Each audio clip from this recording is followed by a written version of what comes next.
عبداللہ بن طاؤس نے بیان کیا، ان سے ان کے والد نے اور ان سے ابو ہریرہ رضی اللہ عنہ نے کہ نبی کریم صلی اللہ علیہ وسلم نے فرمایا، ہم دنیا میں تمام امتوں کے آخر میں آئے، لیکن قیامت کے دن تمام امتوں سے آگے ہوں گے، صرف اتنا فرق ہے کہ انہیں پہلے کتاب دی گئی اور ہمیں بعد میں ملی، اور یہی وہ جمعے کا دن ہے جس کے بارے میں لوگوں نے اختلاف کیا۔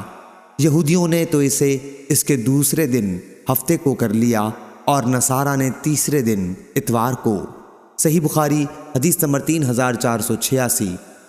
پس ہر مسلمان کو ہفتے میں ایک دن یعنی جمعے کے دن تو اپنے جسم اور سر کو دھو لینا لازم ہے۔ صحیح بخاری حدیث نمبر 3487۔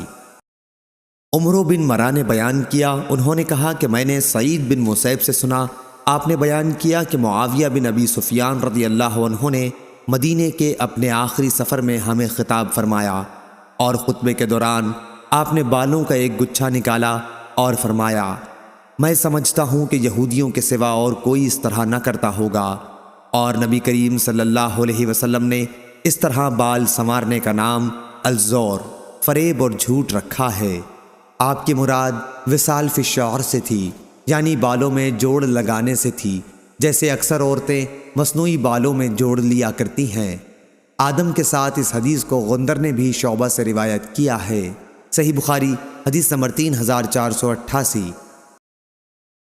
ابو بکر بن عیاش نے بیان کیا، ان سے ابو حسین عثمان بن عاصم نے، ان سے سعید بن جبیر نے اور ان سے ابن عباس رضی اللہ عنہ نے آیت وَجَعَلْنَاكُمْ شُعُوبًا وَقَبَائِلَ کے متعلق فرمایا کہ شعوب بڑے قبیلوں کے معنی میں ہے اور قبائل سے کسی بڑے قبیلے کی شاخیں مراد ہیں۔ صحیح بخاری حدیث نمبر 3489۔ سعید بن ابی سعید نے بیان کیا، ان سے ان کے باپ نے اور ان سے حضرت ابو ہریرہ رضی اللہ عنہ نے بیان کیا کہ ایک مرتبہ پوچھا گیا، یا رسول اللہ، سب سے زیادہ شریف کون ہے؟ آن حضرت صلی اللہ علیہ وسلم نے فرمایا کہ جو سب سے زیادہ پرہیزگار ہو۔ صحابہ رضی اللہ عنہم نے عرض کیا کہ ہمارا سوال اس کے بارے میں نہیں۔